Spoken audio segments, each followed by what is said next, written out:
Good evening, नमस्कार, स्वागत है आपका स्टडी IQ यूट्यूब चैनल पर। मैं वासु। हमारी चल रही थी 90 डेज के लिए रेलवे की सीरीज। इस सीरीज के अंदर हम कंप्लीट सिलेबस, मैथ्स का जो कंप्लीट सिलेबस है उसको कवर करेंगे 90 डेज में।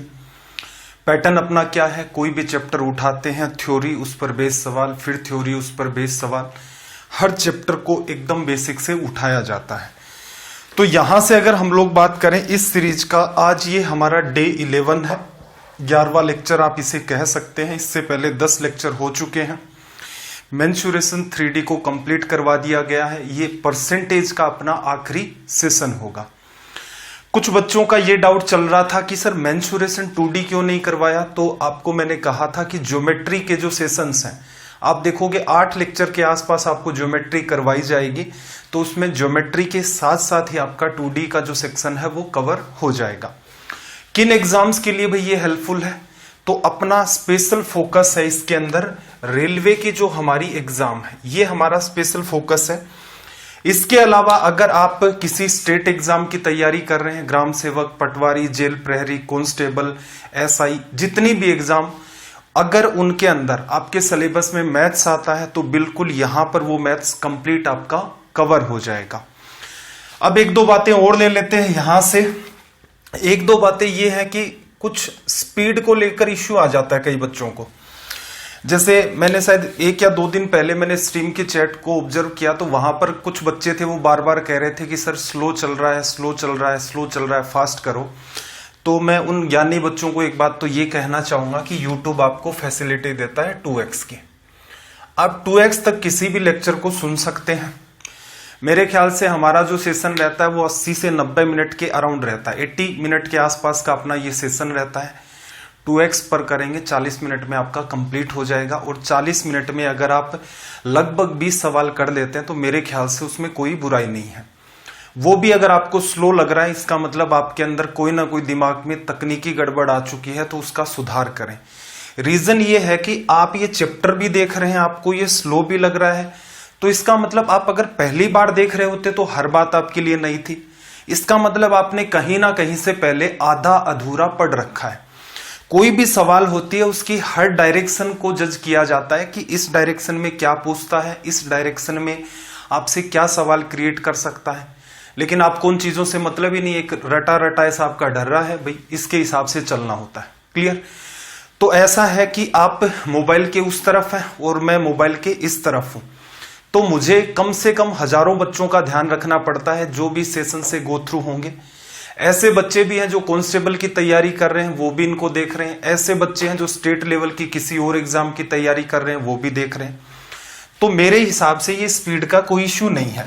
और एक कॉमन बात और देखी मैंने कि 2-3 इतने बेवकूफ किस्म के बच्चे थे कि जैसे ही सवाल का लेवल हुआ तो फिर आगे उन्होंने कहना स्टार्ट कर दिया। वही बच्चे जो कह रहे थे ना बहुत स्लो पढ़ा रहे हो, वही बच्चे आगे जाकर के क्या कहना स्टार्ट कर देते हैं कि सर ये तो ऊपर से जा रहा है, अब स्पीड फास्ट क्यों कर ली इतनी। तो देखो आपके सामने ये प्रीमियर चल रहा है, ये एक कॉन्स्टेंट स्पीड से चलता है, इसके अंदर ना कुछ फास्ट है ना कुछ स्लो है। तो इन बच्चों का मेरे हिसाब से तो कुछ हो नहीं सकता है। रीजन ये है कि इनको वो चाहिए कि इसमें 10 टाइप के सवाल बनते हैं, 5 मेरे को आते हैं, तो जब 5 टीचर पढ़ाएगा उनको सुनेंगे नहीं, उसके साथ 2 या 3 पैटर्न और छूट जाएंगे, वो चलता है, कोई समस्या नहीं है। तो आप कुछ सुधार करें खुद के अंदर। 90 दिन का टारगेट है। तो मैंने पहले भी आपको कहा था कि जो रेलवे है हम लोग उसको फोकस कर रहे हैं, स्टेट लेवल की एग्जाम्स है उनको फोकस कर रहे हैं। मेरा उद्देश्य किसी भी बच्चे को इंप्रेस करना नहीं है। मेरा उद्देश्य ये है कि जो बच्चा स्टडी IQ के चैनल पर ये उम्मीद करके आया है कि यहां से हमें ऑथेंटिक कंटेंट मिलेगा बिना टाइम किल किए। अब मैं उन बच्चों से ये बात और पूछना चाह रहा हूं कि कोई आदमी आपकी 10 मिनट बात करके आपका टाइम खराब कर देता है, और जब वो पढ़ाता है, जब चीख चीख करके चिल्ला चिल्ला करके पढ़ाना स्टार्ट कर देता है, तो आप जोर से बोलना या चिल्लाने वाली जो बात है उसे तो कहीं फास्ट नहीं समझ रहे हैं। तो एक तरीका होता है पढ़ाने का। जरूरी बात और देखना जरा, आपके सामने ये दिख रहा है टेलीग्राम, व्हाट्सएप, फेसबुक, इंस्टाग्राम, इसी की तरह ये भी आपकी एक ऐप होती है। प्ले स्टोर पर जाएं, वहां से डाउनलोड करें, इंस्टॉल करें। इसमें टेलीग्राम के जस्ट राइट साइड में वहां पर आप सर्च करेंगे तो वासु स्टडी IQ नाम से आपको ये चैनल मिलेगा टेलीग्राम का। इस चैनल पर एक तो ये फायदा होगा इसे ज्वाइन करने का कि डेली बेसिस पर जो इन वीडियोज या इन क्लासेस की लिंक्स हैं वो आपको डेली बेसिस पर प्रोवाइड कर दी जाती हैं कि मान लो आपको यूट्यूब पर लेक्चर नहीं मिल रहा है तो कहाँ जाएं, यहां पर जाएं। प्लस यहां पर आपको मिलती है पीडीएफ के अंदर भी एक अच्छा खासा सुधार करके दे रखा आपको, जो आपको कहीं नहीं मिलेगा। कि जितने भी सेशन चलाए, जितनी भी क्लासेस आपको पढ़ाई, मान लो आप सवाल देख रहे थे 5वीं क्लास के अंदर इश्यू आ गया, तो वहीं ऊपर जहां से क्लास 5 स्टार्ट हो रही है लिख रखा है कि click here to watch video class. तो वहां जैसे ही आप क्लिक करेंगे तुरंत आप यूट्यूब पर उस क्लास 5 में आ जाएंगे। जिस सवाल में आपका डाउट है उस पर्टिकुलर सवाल तक आप आगे पीछे उसको करके एडजस्ट कर लेंगे तो ऑटोमेटिक आपका डाउट क्लियर हो जाएगा। तो एक सहूलियत आपको ये भी कर रखी है। प्लस बीच बीच में मैं आपको नोट्स भी प्रोवाइड करवाता रहता हूं एग्जाम रिलेटेड, कि जैसे सीडीएस के बच्चे हैं तो वो इस पार्ट को थोड़ा सा स्पेशल फोकस कर लें, एसएससी वाले इसको फोकस कर लें, बैंक वाले इसको कर लें, तो ये सारा का सारा अपना पैटर्न चलता है। चलिए भाई, ये तो थी अपनी जरूरी बातें। तो थोड़ा सा चैनल पर आए, रीजन ये है कि एकमात्र ऐसा चैनल है जहां पर हो हल्ला करके नहीं पढ़ाया जाता, तो वो है सिर्फ और सिर्फ स्टडी IQ। तो यहां पर जैसे टीचर हैं वैसे ही बच्चे हमें चाहिए होते हैं जो शांति से पढ़ लें और ऑब्जर्व करते जाएं। और जिस बच्चे में 10 मिनट का भी पेशेंस नहीं है तो ऐसे बच्चों का तो क्या किया जा सकता है भाई। चलो सवाल पर आते हैं। एक शहर की जनसंख्या 8000 थी। एक वर्ष में पुरुषों की संख्या 10% तथा महिलाओं की संख्या 8% बढ़ जाती है, लेकिन कुल जनसंख्या 9% बढ़ती है, तो शहर में पुरुषों की संख्या क्या थी। इस सवाल को सोल्व करने का सबसे सटीक तरीका तो आपका होता है मिक्सचर चैप्टर भी हम लोग पढ़ेंगे। मिश्रण होता क्या है, जैसे एक तो सिंपल सा आपको पता है दूध और पानी, ये साफ समझ में आता है। एल्कोहल एंड वाटर, ये भी साफ समझ में आता है। लेकिन इसके अलावा भी शहर की जनसंख्या में कुछ पुरुष हैं कुछ महिलाएं हैं। महिला और पुरुष को मिलाकर के शहर की जनसंख्या बनी है, तो ये पुरुषों और महिलाओं का मिश्रण हो गया। ऐसे ही लाभ या हानि पर वस्तुएं जब बेची जाती हैं तो कुछ वस्तुएं लाभ पर, कुछ वस्तुएं हानि पर, तो वो भी उनका क्या होता है, मिक्सचर। 2 कैटेगरी में डिवीजन हो गया, लाभ वाली वस्तुएं, हानि वाली वस्तुएं कंबाइंड करके बेच दिया तो मिश्रण बना। तो यहां से आप ऐसा लिख सकते हो कि शहर में आदमी और शहर में औरत। आदमियों की जनसंख्या कितनी बढ़ी भाई, 10%। महिलाओं की जनसंख्या कितनी बढ़ी, 9%। यहां मिश्रण की वैल्यू लिखी जाती है। तो अब तो मैं सीधे सीधे बता रहा हूं, मिक्सचर जब चैप्टर पढ़ेंगे तो ये बात हमारी डिटेल में आ जाएगी। 9 में से 8 चला गया, यहां क्या करते हैं, हमेशा बड़े में से छोटे को लेस किया जाता है। 9 में से 8 चला गया 1, 10 में से 9 चला गया 1। तो आप क्या कह सकते हैं, शहर में पुरुष कितने थे, 1, महिलाएं भी कितनी थी, 1।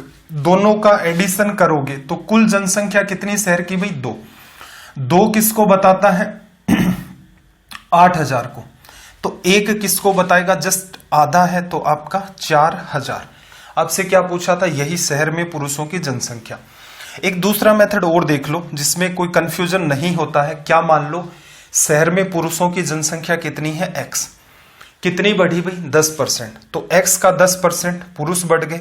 महिलाओं को आपने y मान लिया, महिलाएं कितनी बढ़ी भाई, 8%। ये अलग से आपने काउंट किया पुरुषों को, ये अलग से आपने काउंट किया महिलाओं को, बढ़ी हुई जनसंख्या। अगर एक साथ मैं कहना चाहूं तो शहर में महिला और पुरुष कितने हैं भाई, x + y। और पूरों की जनसंख्या कितनी बढ़ चुकी है आपकी, 9%। तो यहां से आपका 9%, परसेंटेज यहां से कैंसिल आउट हो गया, सब में कॉमन है।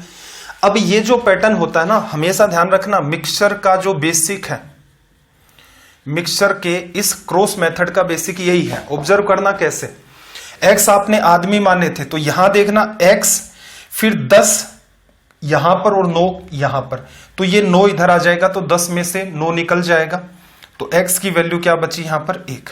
और इस साइड में देखना, ये 9y है, ये 8y उधर चला गया, y गुणा में 9 - 1 8। x/y आप यहां पर लिखेंगे तो 1:1, और x बराबर है y के, ये भी लिख सकते हैं।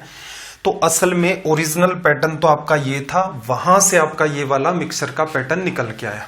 ठीक है, 2 तरीके आपके संभव हैं, दोनों ही तरीके आपको आने चाहिए। दूसरा इसलिए आना चाहिए कि इसमें कोई कंफ्यूजन नहीं है, और मिश्रण वाली बात जिस बच्चे की क्लियर है फिर वो इससे भी काम चला सकता है। अगले सवाल पर आ जाओ, अटेम्प्ट करोगे क्वेश्चन नंबर 166। सबसे पहला काम सवाल की लैंग्वेज को रीड करें।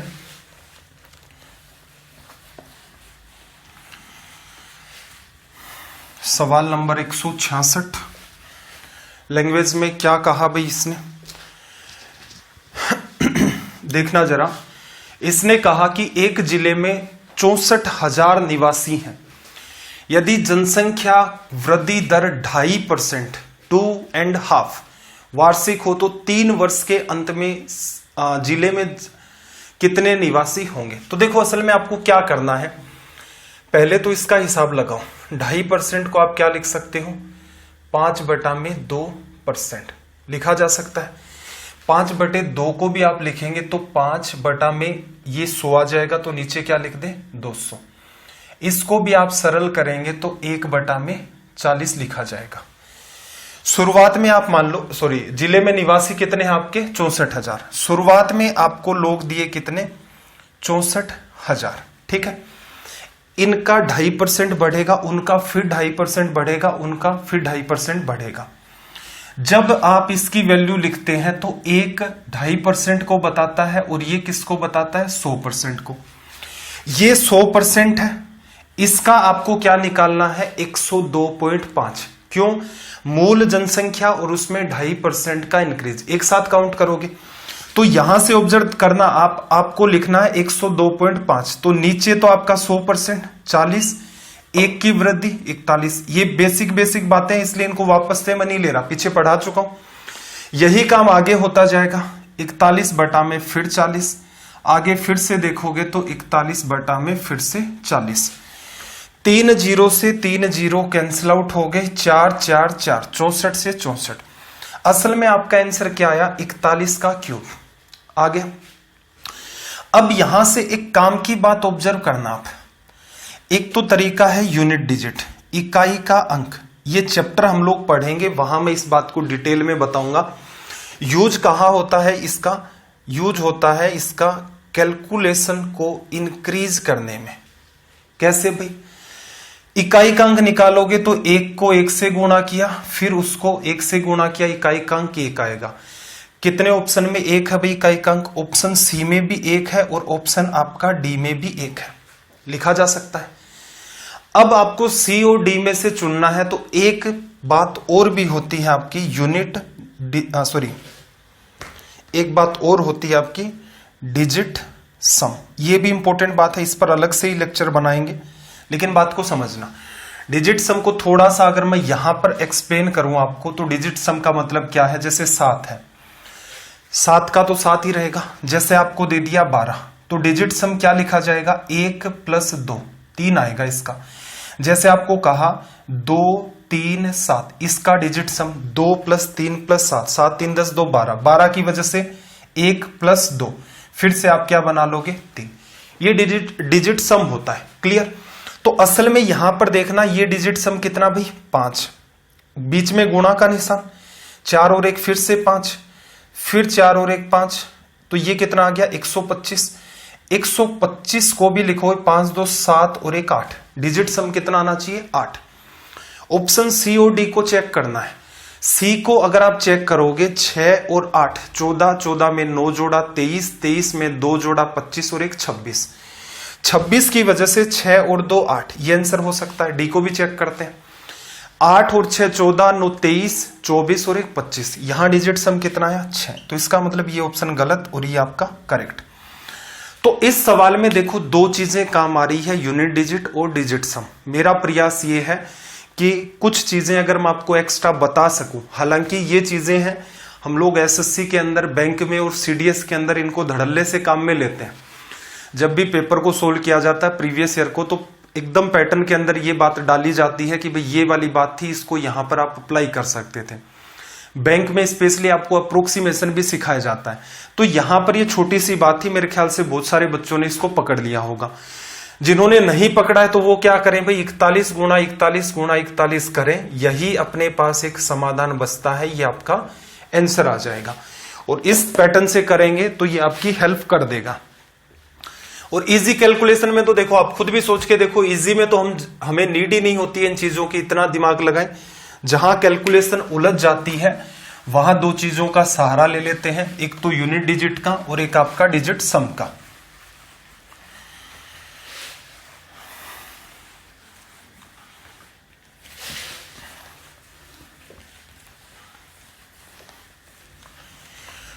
चलिए भाई 167 की बात कर लेते हैं। इसने क्या कहा, 2 साल पहले एक शहर की जनसंख्या 62,500 थी। बड़े शहरों की ओर स्थानांतरण के कारण, माइग्रेशन हो गया, इसके कारण प्रति वर्ष जनसंख्या 4% की दर से घटती है, डिक्रीज आ रहा है क्योंकि शहर से लोग बाहर चले जा रहे हैं। अब फिर देखना शहर की वर्तमान जनसंख्या कितनी है। 2 साल पहले कितनी थी भाई, 2 साल पहले थी 62,500। 4% लोग बाहर चले गए, 4% लोग शहर छोड़कर चले गए, तो शहर में कितने रहे भी, 96%।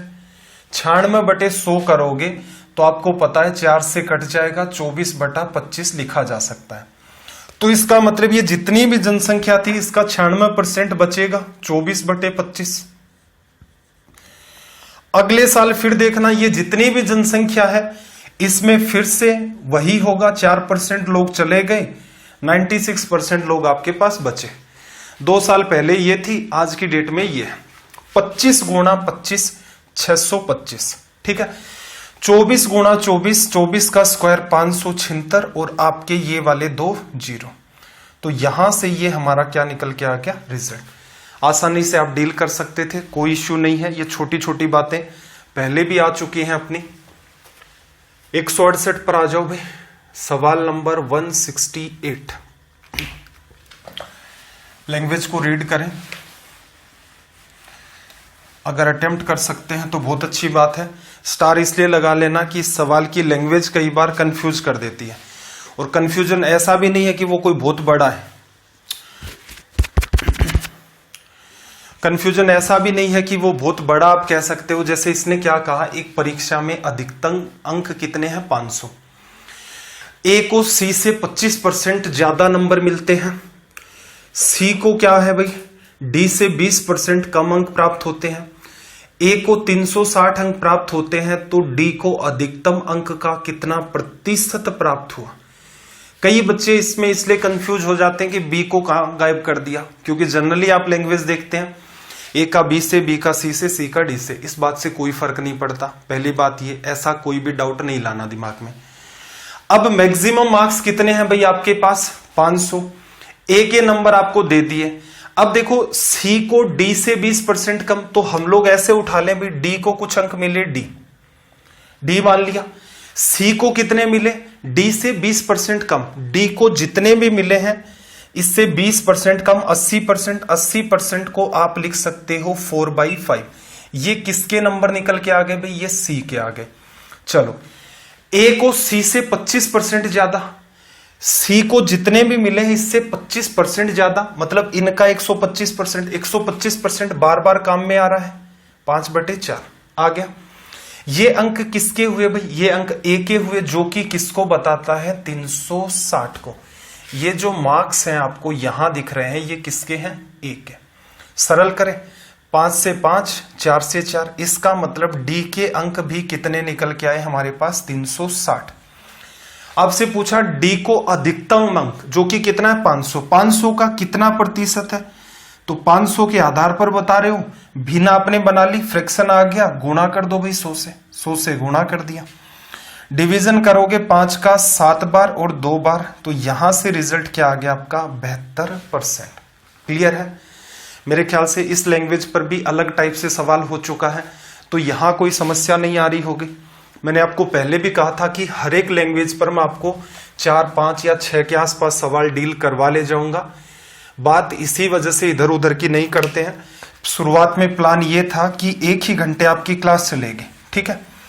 अब आपको ये लगता है कि पता नहीं, मतलब कुछ बच्चे किस डायरेक्शन में सोच लेते हैं। मुझे ये लगा कि बहुत सारे लोग, बच्चों के लिए ये एक तरीके से एग्जाम जिंदगी मौत का सवाल हो जाता है।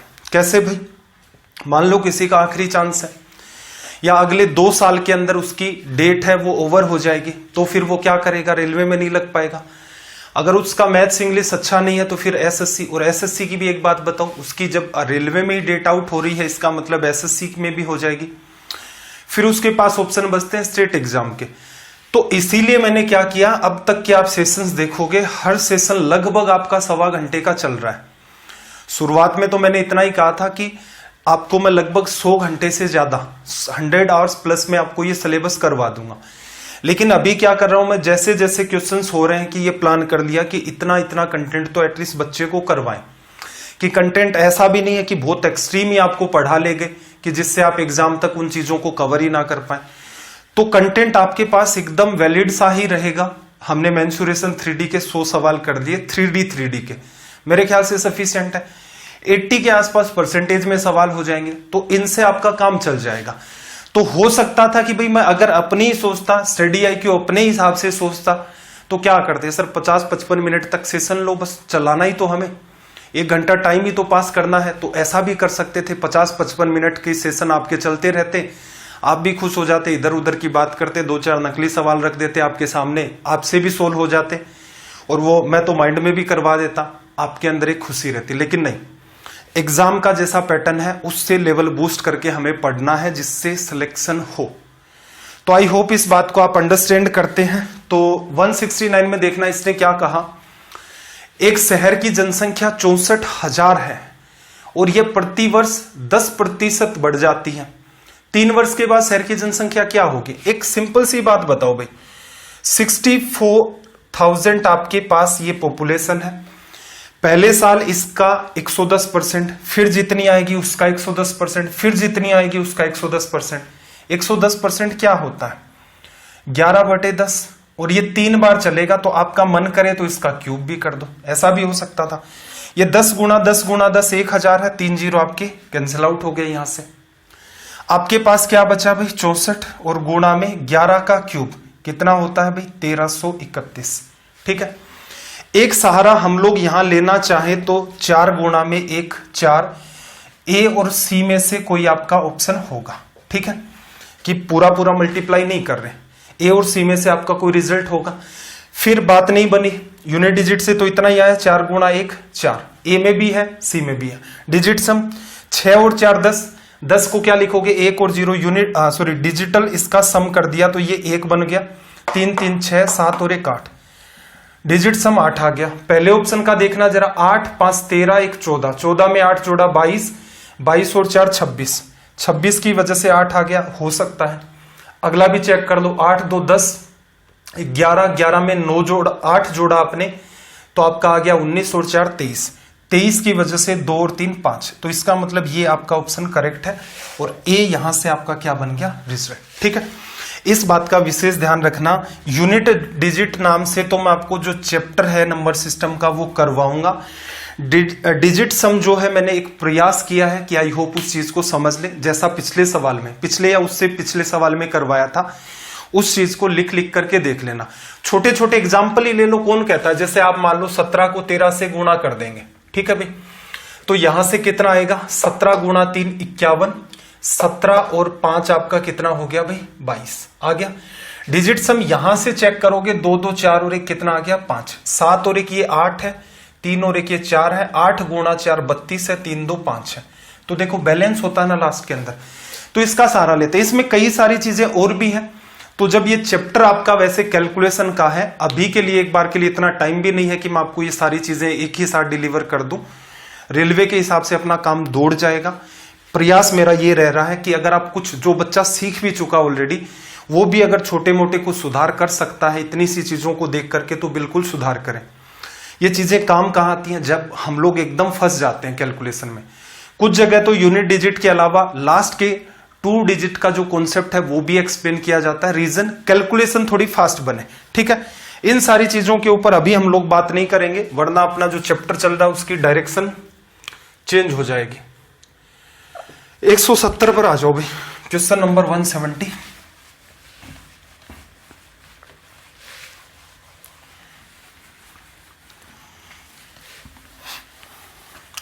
लैंग्वेज को रीड कर लिया करो भाई जल्दी से, और जिन बच्चों का मैथ्स थोड़ा सा ठीक है वो अटेम्प्ट भी कर लिया करें। देखो एक गांव में लड़के तथा लड़कियों का अनुपात 3:2 है। 30% लड़के 70% लड़कियां एक परीक्षा में शामिल होती हैं।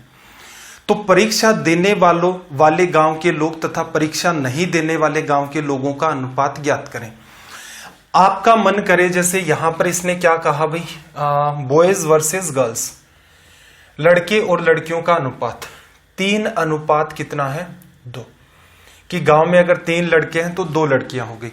अब आपको पता है बॉयज का 30% निकालना है, गर्ल्स का 70% निकालना है। अगर आप इसमें कंफर्ट फील करते हैं 3 और 2 को लेकर चल लो, कंफर्ट नहीं फील करते हैं तो इसको 30 बना लो भाई, इसको 20 बना लो। क्यों किया? ताकि हमारी जो कैलकुलेशन है वो क्या हो जाए, इजी। ठीक है भाई, चलो अब हमें बात किसकी कर दी है, परीक्षा देने वाले गांव के लोग तथा परीक्षा नहीं देने वाले। ये वो लोग हैं जो एग्जाम की बात चल रही है यहां पर, ऐसे लोग जो एग्जाम देते हैं और ऐसे लोग जो एग्जाम नहीं देते हैं, इनका रेशियो बताना है।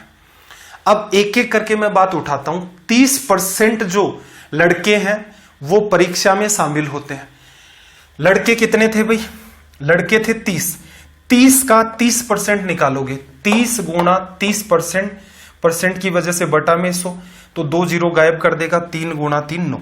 9 लड़के परीक्षा देते हैं तो कितने परीक्षा नहीं देंगे, 9 को हटा दो यहां से, 30 में से 9 चला गया, 21 नहीं देंगे। लड़कियों की बात कर लेते हैं, 70%, 20 का 70%, 2 जीरो 1 जीरो, इसका 1 जीरो 70 का गायब कर दिया, 7 गुणा 2 14।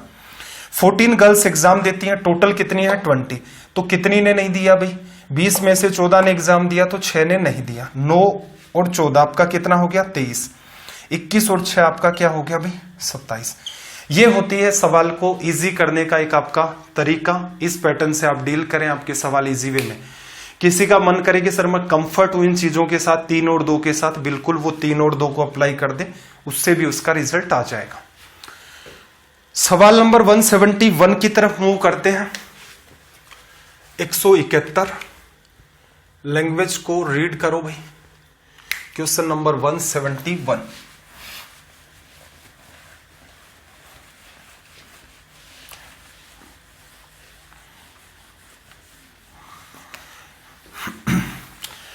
देखो क्या कहा कि एक मशीन का मूल्य 6250 रुपए है। पहले वर्ष मूल्य 10%, दूसरे वर्ष 20% तथा तीसरे वर्ष में 30% घटता है, तो 3 वर्ष के बाद मशीन का मूल्य क्या होगा।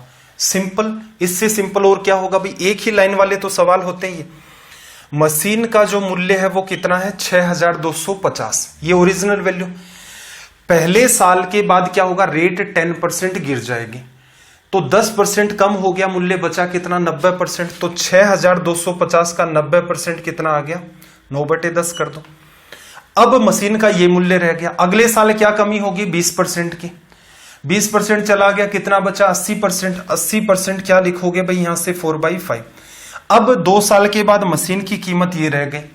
तीसरे साल 30% घटा, 30 की कमी 70% रह गया, 70% को क्या लिख सकते हो 7/10। ठीक है भाई, चलो 1 जीरो से आपका 1 जीरो यहां पर कैंसिल आउट हो गया। इसको थोड़ा सा और सिंप्लीफाई करें, 2 से काट दोगे यहां पर 5 बार, 5 गुणा 5 25 और 25 गुणा 25 625 लिखा जा सकता है।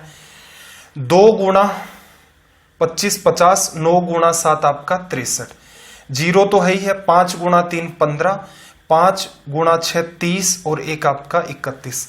मशीन की कीमत रह गई 3150 रुपए। अपना ऑप्शन सी क्या हो गया करेक्ट। इनमें देखो एक समस्या, चलो वो मैं बता ही देता हूं। कई बच्चे क्या कलाकारी दिखाते हैं, 10% गिरा, 10 से मूल्य 9 हो गया, फिर वो लिखते हैं मूल्य 5 से 4 हो गया, मूल्य 10 से आपका 7 रह गया। ये पैटर्न है। फिर ऊपर नीचे गुणा करते हैं, फिर कंपैरिजन करते हैं एक वैल्यू। देखो समस्या कोई भी नहीं है, आपको हो सकता है ये बात अलग लग रही हो, मुझे ये दोनों बातें सेम लग रही हैं। ठीक है, बस अगर ये पैटर्न आप लेते हो तो ये मान के चलो कि आप लगभग 30 से 40% टाइम बचा लोगे। इसमें अगर आपको 20 सेकंड लगते हैं तो ये मान के चलो ये विद इन 15 सेकंड में हो जाएगा। अगर आपको यहां 30 सेकंड लगते हैं तो ये मान के चलो ये इस पैटर्न से सवाल 20 सेकंड में ही हो जाएगा। इसीलिए मैंने ऐसी कोई भी आपको अभी तक सवाल करवाए, कोई भी वाहियात बात नहीं की। रीजन, आप इसको रिप्रेजेंट करते हैं, मल्टीप्लाई करते हैं, कंपेयर करते हैं, इतने में आपका टाइम बहुत ज्यादा किल हो जाता। बात ये भी यही है और बात ये भी यही है, बस आपकी नजर है। तो इस पैटर्न को ही हमेशा प्रीफर करेंगे। हाँ, वो देखने में क्या लगता है कि कई बच्चे जैसे मैथ्स में नए होते हैं तो वो देखते हैं अच्छा गुरुजी ने तो ये चमत्कारिक पैटर्न बता दिया। अरे वो चमत्कारिक नहीं है, वो सबसे वाहियात पैटर्न है, उसमें टाइम बहुत ज्यादा किल हो रहा है। हाँ, अपने पास कोई समाधान ही नहीं होता तो विचार करते, लेकिन अगर ये पैटर्न बन रहा है तो याद रखो ये तो बनना ही बनना है। चलो भाई, 172 का रिजल्ट बताना जल्दी से रीड करके। सवाल नंबर 172, रिजल्ट बताओ भाई जल्दी से कमेंट करके कि इसका रिजल्ट क्या होगा। 172 में कहा क्या है इसने आपको, इसने आपको कहा एक विद्यालय में, एक स्कूल है, उसमें एक वर्ष 10% छात्र बढ़ जाते हैं, दूसरे वर्ष 10% छात्र घट जाते हैं और यह क्रम चलता रहता है। यदि वर्ष 2000 में छात्रों की संख्या में वृद्धि हुई हो तो 2003 में छात्रों की संख्या 2000 की तुलना में वृद्धि या कमी का प्रतिशत ज्ञात करें। ठीक है, अब देखना 2000 के अंदर क्या हुई वृद्धि। 2000 में आपके छात्र कितने हो गए भाई, x। ठीक है, अब क्या हुआ, 2000 में वृद्धि 10%, 110% लिखोगे, 110% क्या हो गया भाई 11/10।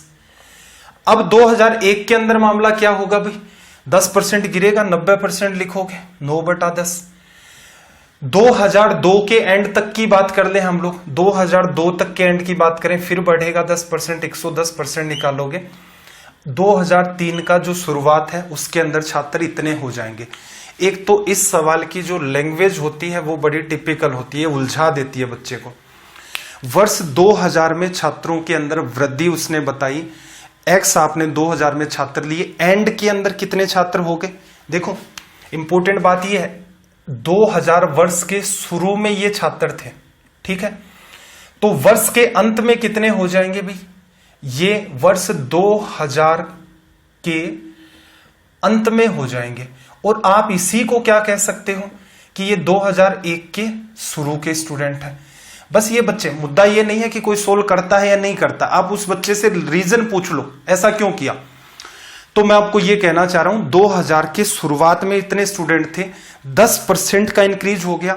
ये बात आप ऐसे भी कह सकते हो 2000 के अंत में स्टूडेंट, या फिर एक दिन आगे जैसे आप बढ़ाओगे 2000 के अंत से तो 2001 के शुरुआत के अंदर, तो दोनों ही बातें सेम है।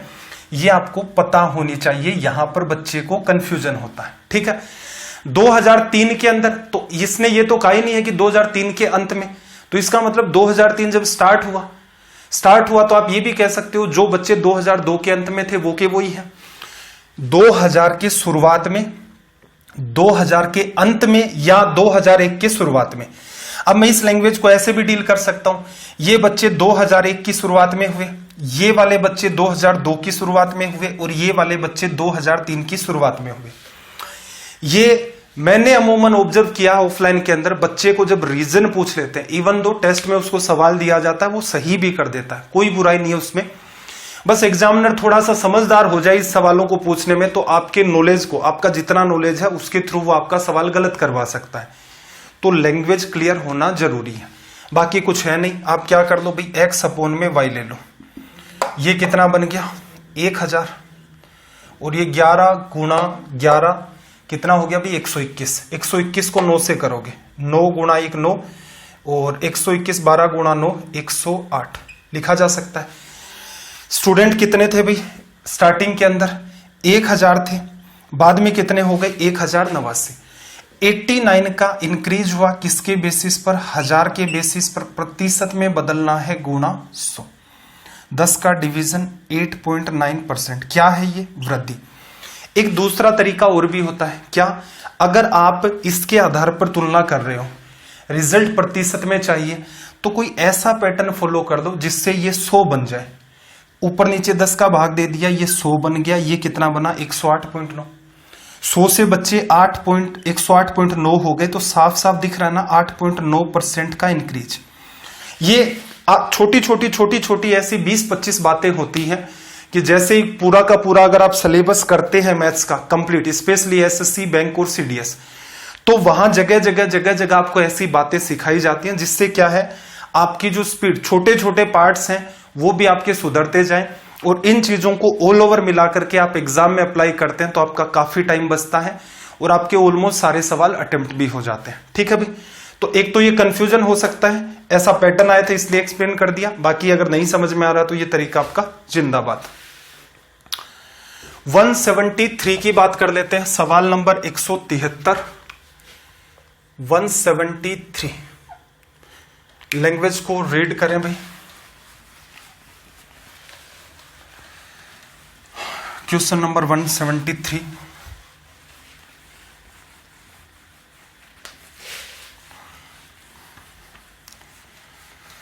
देखना क्या कहा, कोई व्यक्ति अपनी आय का 70% भाग खर्च कर देता है, जितना भी कमाया 75 खर्च कर दिया। आय 20% बढ़ गई, खर्च भी 10% बढ़ जाता है, तो बचत में कितने प्रतिशत की वृद्धि हुई। देखना, असल में देखा जाए तो आप क्या कह सकते हो, किसी आदमी की आय, इनकम अगर आप रिलेट करवाना चाहो तो आप लिख सकते हो व्यय प्लस आपकी बचत। ये बहुत ही बेसिक सी बात है। आय बराबर आपका एक्सपेंडिचर और आपकी सेविंग। ठीक है, यूज करने का आपका अपना तरीका है कि आय में से व्यय घटा दिया तो बचत आएगी, आय में से बचत को घटा दोगे तो आपका व्यय आ जाएगा। एक्सपेंडिचर और सेविंग को ऐड कर दोगे, इनकम आ जाएगी। ठीक है, अब इन सवालों को डील करने की अप्रोच देखना, सवाल आसान है, बस तरीका आपको थोड़ा सा समझना है।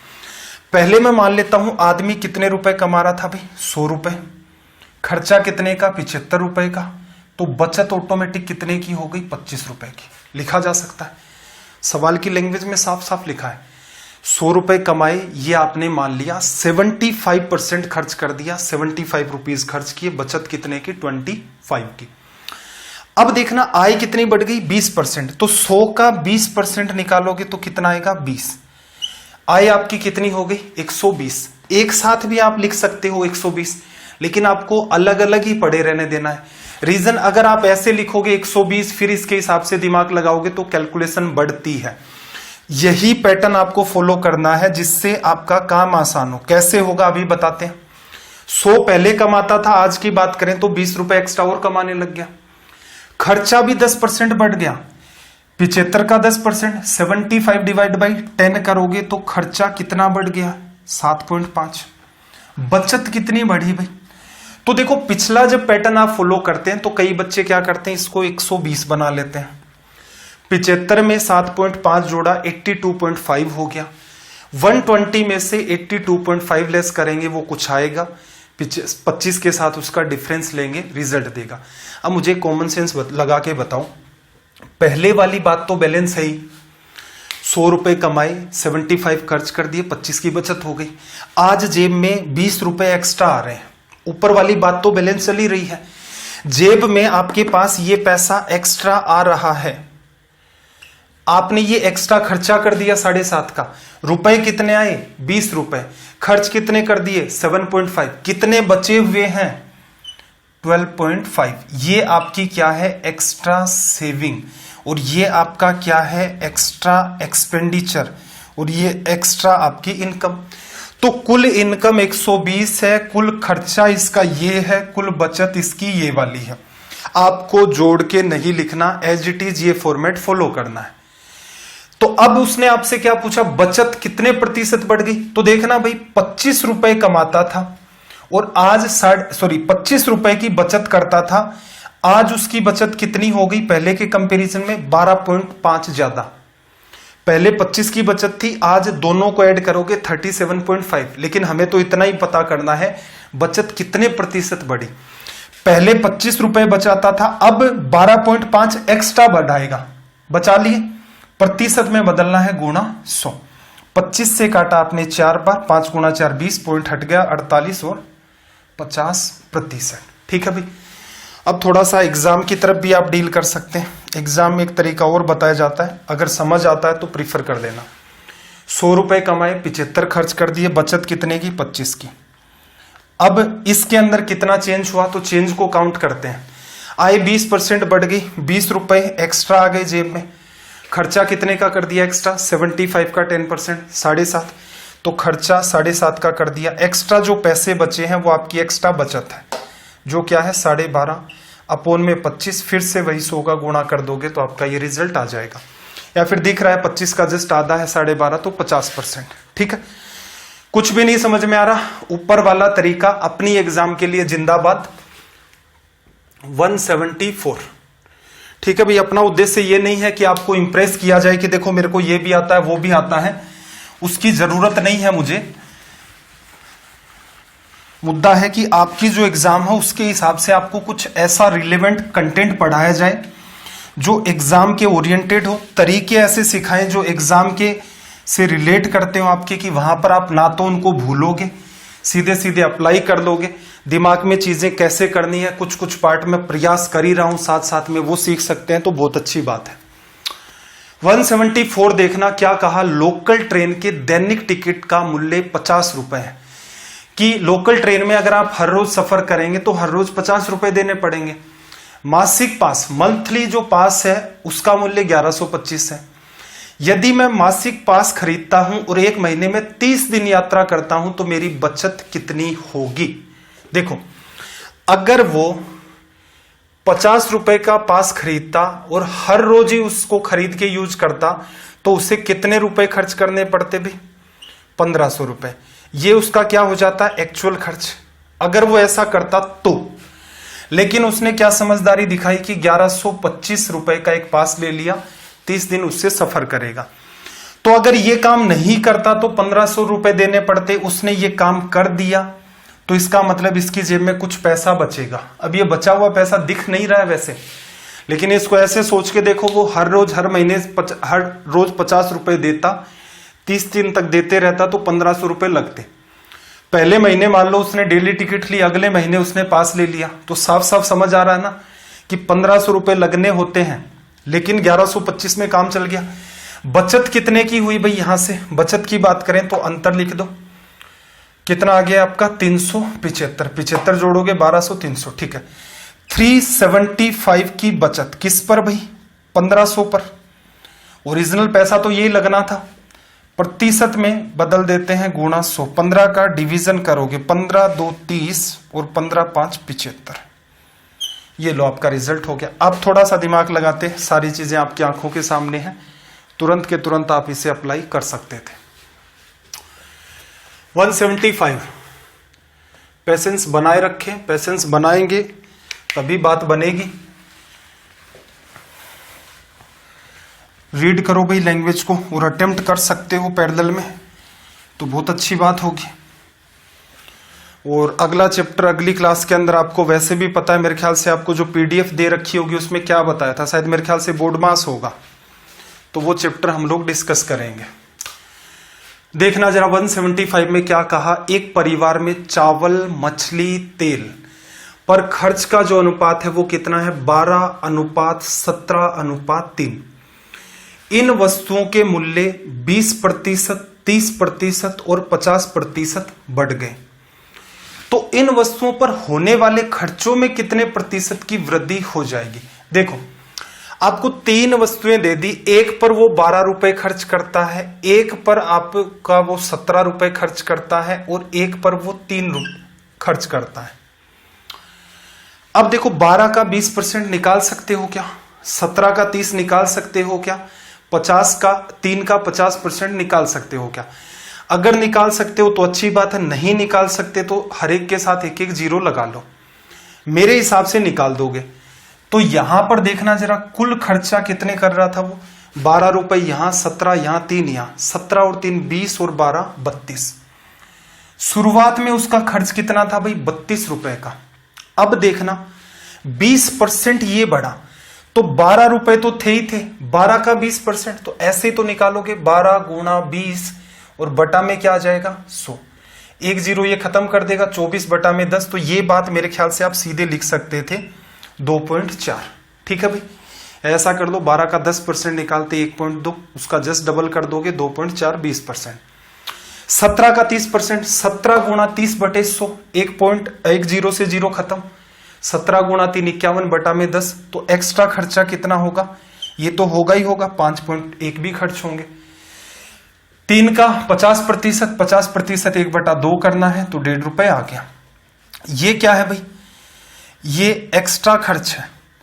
ऐसा नहीं है कि आज की डेट में इतना ही खर्चा होगा, नहीं, पहले 12, 17, 30 हो रहा था, अब ये पूरा मिलाकर के होगा।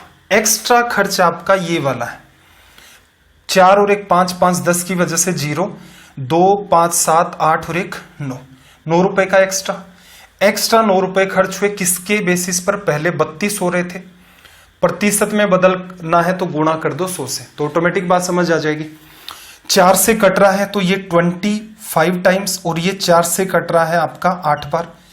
25 गुणा में 9 लिखोगे तो आपका 225, और डिवीजन में आपका 8, 8 गुणा में आपका 2 16, 6 बचा, 8 8 आपका 64, 1 बच गया, और डिवीजन में 8, 28 1/8%। तो ये एक सीधी सटीक आपकी अप्रोच होती है इनके साथ डील करने की।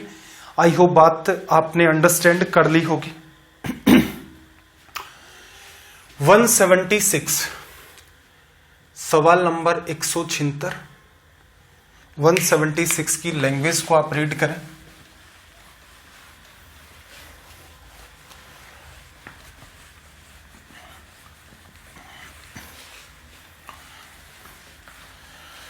इजी सा पैटर्न है आपका, एक बार के लिए अटेम्प्ट करके देखोगे क्या? या किसी बच्चे की बात बनी कि यह सवाल कैसे आपका डील होगा? देखना जरा इसमें क्या कहा इसने कहा कि राम के खर्च और बचत का अनुपात 5:3 है। आय 12% बढ़ जाती है, खर्च आपका 15% बढ़ जाता है, तो उसकी बचत कितने प्रतिशत बढ़ेगी? सेम वो की वो बात है। राम ने कुछ पैसा कमाया, उसकी इनकम, उसने कुछ खर्च कर दिया, उसके बाद भी पैसा बच गया, वो उसकी बचत।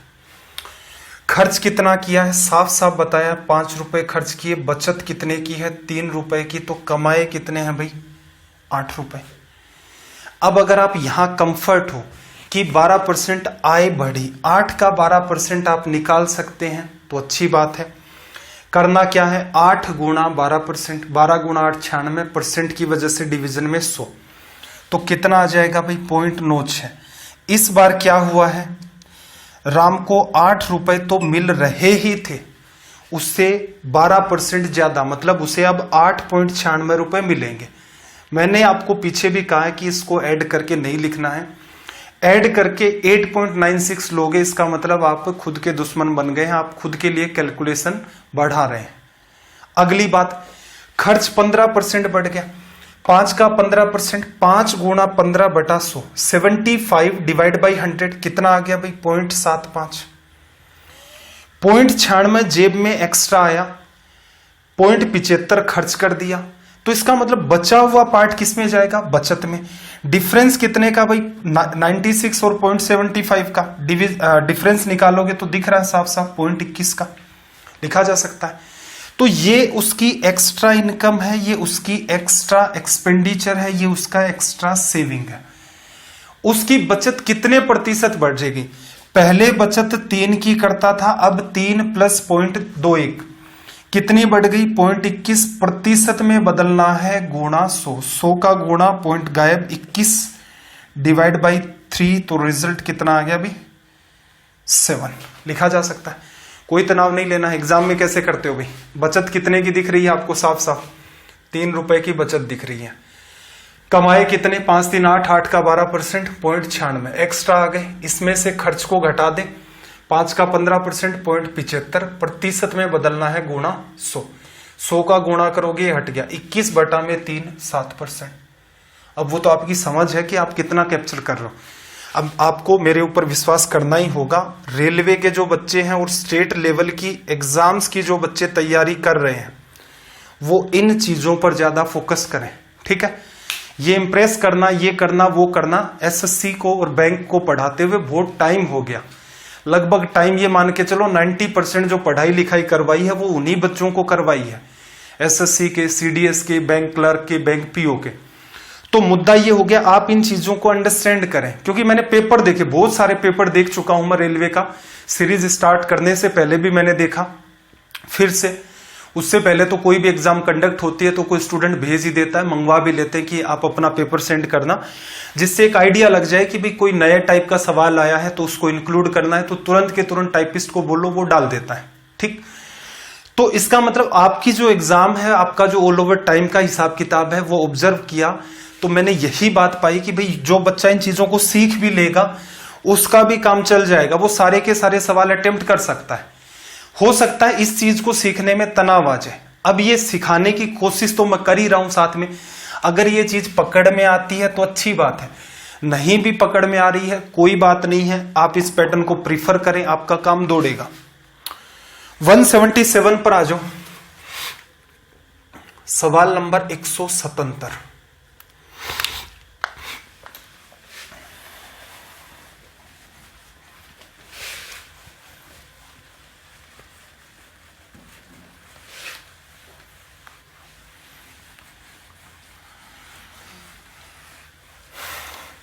वन 177 में देखना क्या कहा कि चीनी के मूल्य में 10% की कमी होने के कारण एक व्यक्ति 270 रुपए में 1 केजी चीनी अधिक खरीद पाता है। प्रति केजी चीनी का आरंभिक मूल्य क्या है? ये सवाल थोड़े से आप समझ लो। मूल्य में जैसे उसने क्या कहा था, जैसे पिछले सवाल हमने किए थे मूल्य में वृद्धि थी, यहां पर क्या हो गई? कमी। अब थोड़ा सा दिमाग लगाना, यहां पर असल में क्या होगा कि पहले क्या हो रहा था इसको समझते हैं, दिमाग में ये सवाल चला जाएगा, दोनों ही पैटर्न के सवाल कर लोगे। दूसरा तरीका डायरेक्ट फ्रैक्शन से, उसको मैं एक बार अवॉइड कर रहा हूं क्योंकि वो अगर आप समझेंगे उसके लिए कई सारी स्टेज फॉलो करनी पड़ती हैं, वो सारी बातें आपकी पकड़ में है तो आप उसको वैसे कर सकते हो। तो बात को समझो, असल में हो क्या रहा है, पहले आप x केजी सेव लाते थे और रुपए कितने लेता था भाई आपसे? 270। ठीक है, आज आप सेव लेने गए, आज की डेट में, तो आपने क्या देखा? भाव कितना गिर गया? 10%। दुकान वाले को अगर आप ये कह दो कि भाई साहब ऐसा करो, मुझे x केजी सेव दे दो, तो वो क्या करेगा? क्या 270 रुपए काटेगा? नहीं, 270 लगते थे, 10% की कमी होगी, 270 का 10% क्या हो गया? 27। वो आपको 27 रुपए रिटर्न दे देगा। क्लियर? तो उसने काटे कितने भाई? 27, इसमें से घटा करके देख लो 243 रुपए। ठीक है, टोटल आज की बात करें तो आज भी ये कितना बन रहा है? 270 ही बन रहा है, कोई समस्या नहीं है इसके अंदर। सवाल को इसीलिए अंडरस्टैंड करवा रहा हूं ताकि भविष्य में कोई गड़बड़ ना हो। पहले 270 रुपए लेकर जाते थे, मान लो आपके घर वालों ने कहा कि जाओ सेव लेकर के आओ, सॉरी सेव के ऊपर आगे क्या हम लोग, चीनी की बात चल रही है, सॉरी चलो एक पीछे सवाल किया था उसमें शायद सेव था। ठीक है, चलो बात को फिर से समझना प्रैक्टिकली। आपके घर वालों ने ये कह रखा आपको कि भाई ये चीनी का ये तो भाव चल रहा है आजकल, हमारे घर में x केजी चीनी लगती है तो 270 रुपए ले जा और चीनी ले आया कर। आप हर महीने दुकान पर जाते, दुकान वाले को 270 रुपए देते और कहते x केजी चीनी दे दे, वो x केजी चीनी दे देता। इस बार आप दुकान पर गए तो आपने जाकर के कहा x केजी चीनी दे दो और आपने 270 रुपए उसे पकड़ा दिए। तो उसने क्या दिमाग लगाया दुकान वाले ने कि अच्छा 270 लग रहे थे, 10% कमी आ गई है, इसका मतलब 27 रुपए आपको लौटा दिए, 243 रुपए आपके काट लिए। किसके बदले में? वही x केजी चीनी के बदले में। क्लियर? अब आप क्या हो सकता था भाई, 27 रुपए का क्या कर सकते थे? या तो हो सकता था टॉफी वगैरह खा जाते कहीं, या ऐसा भी हो सकता था किसी का रिचार्ज करवा देते, संभावनाएं थी। आप दूसरी टाइप के बच्चे थे, आपने क्या किया, कहा कि यार ऐसा कर मुझे चीनी दे दे, तो उसने आपको कितनी चीनी दी भाई? 1 केजी। तो एक बात तो यहां से सीधे सीधे तय हो जाती है कि जो आपका आज का भाव चल रहा है वो कितना चल रहा है? 27 रुपए प्रति किलो। ठीक है, चीनी का आरंभिक मूल्य क्या था भाई? चीनी का आरंभिक मूल्य कुछ भी मान लो k रुपए प्रति किलो था, चीनी का आरंभिक मूल्य k रुपए प्रति किलो था, तो वो गिरा कितना? 10%, तो k का 9/10 ही तो बचा, जो कि आज की डेट में कितना है? 27 रुपए। इसको इससे काटा, 3 बार कट गया, तो k का मान कितना आ गया? 30। तो इसका मतलब पहले जो भाव चल रहा था वो 30 रुपए प्रति किलो था। क्लियर? माइंड में कर सकते हो क्या? बिल्कुल कर सकते हो। देखना, 270 रुपए लेकर के गए, महंगाई 10% गिरी, 270 का 10% 27, दुकान वाला आपको 27 रुपए वापस देगा। आपने कहा कि नहीं, मैं किसी का रिचार्ज नहीं करवाऊंगा, मेरे को चीनी दे दो। दुकान वाले ने कहा ला मुझे 27 रुपए दे, बदले में 1 किलो चीनी दे दी। लैंग्वेज में लिखा है। आपको क्या पता चला कि आज की डेट में चीनी का भाव है 27 रुपए प्रति किलो। पहले कितना था? पहले कुछ भी मान लो भाई, पहले के रुपए प्रति किलो था, तो के का 90%, 9/10 27 है। कट करोगे, सीधे सीधे आपका 30 रिजल्ट आ गया। तो ये जो सवाल है, ये लैंग्वेज जरूर आपकी क्लियर होनी चाहिए। आपको चाहता तो मैं यहां पर रटवा देता, या एक मेथड और भी होता रेशियो का, लेकिन उसको अवॉइड कर रहे हैं। मुद्दा यह है कि हमें सवाल करने सीखने हैं, और इतना सा लिख भी दोगे तो मेरे ख्याल से कोई फर्क नहीं पड़ जाएगा कि सर मेरा स्लो हो रहा है, ये भी बहुत फास्ट है। ये बात जरूर समझ लेना। ये बात समझोगे तो स्ट्रेस नहीं आएगा और सीधे सीधे आपका सवाल डील हो जाएगा। 178 पर आ जाते हैं। चलो, ये सेव वाला सवाल अब आया है। 178। चीजें कॉमन सेंस में रखो, जिससे चाहे महंगाई बढ़ जाए चाहे चीजें सस्ती हो जाए, इससे कोई फर्क नहीं पड़ेगा।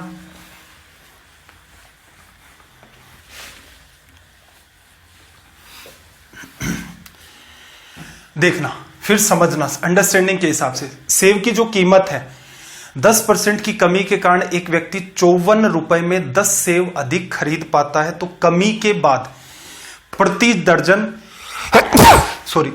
सेब की कीमत ज्ञात करें। अब सिंपल सी बात है भाई, आप 54 रुपए, फिर से मैं वही अंडरस्टैंड करवा रहा हूं, आप 54 रुपए लेकर के जाते, इसके बदले में आपको एक्स सेब मिलते।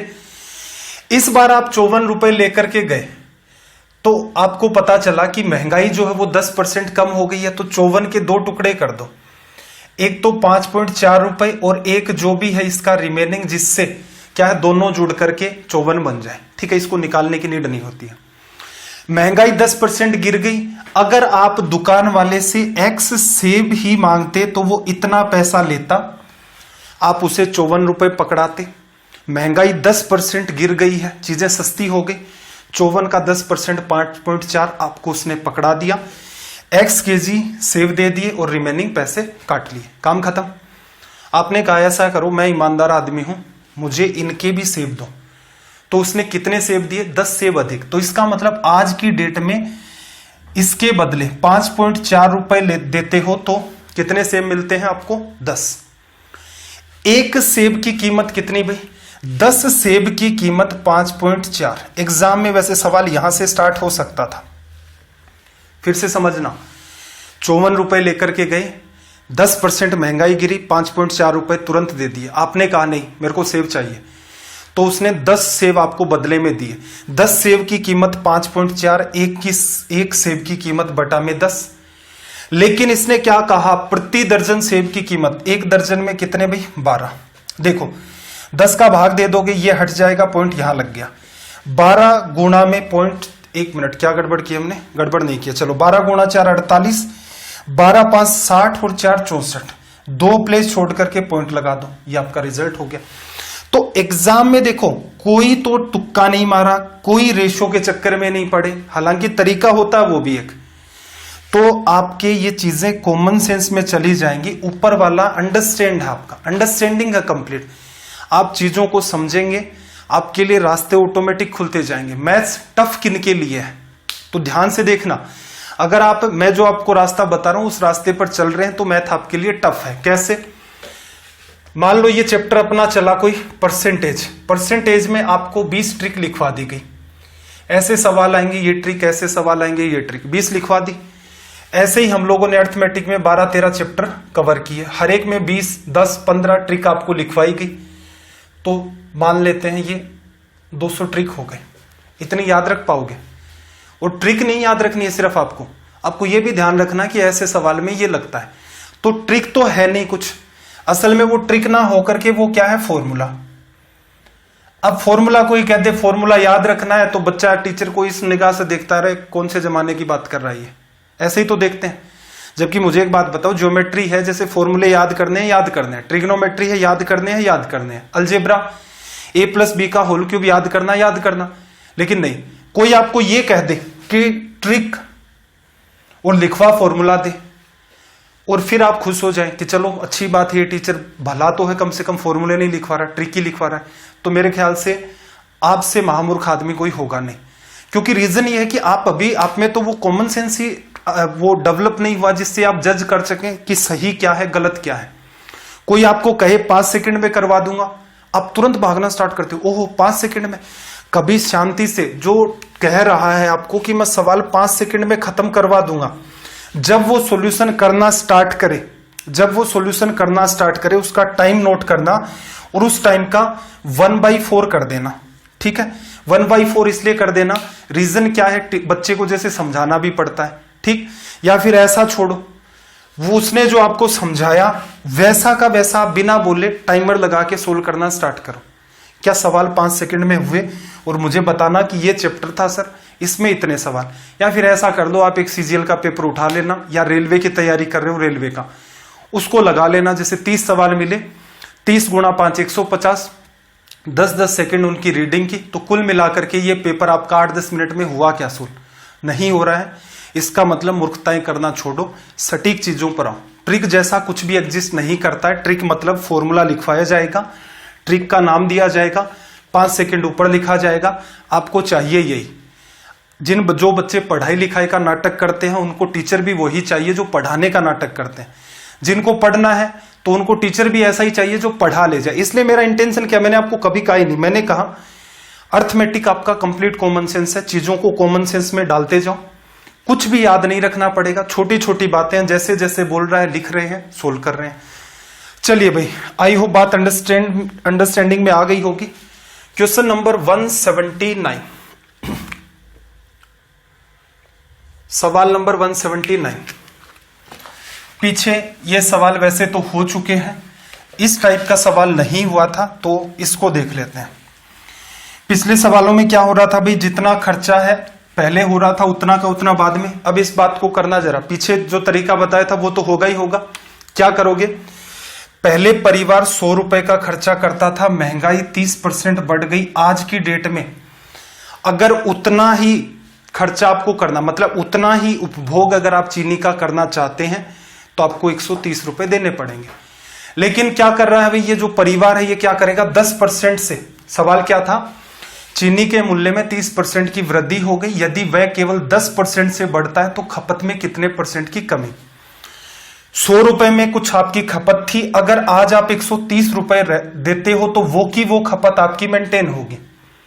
लेकिन क्या किया जा रहा है कि भाई नहीं, खर्चा जो है सिर्फ 10% बढ़ा सकते हैं, 100 का 10%। पहले 100 खर्च कर रहे थे, आज 110 रुपए ही खर्च कर सकते हैं।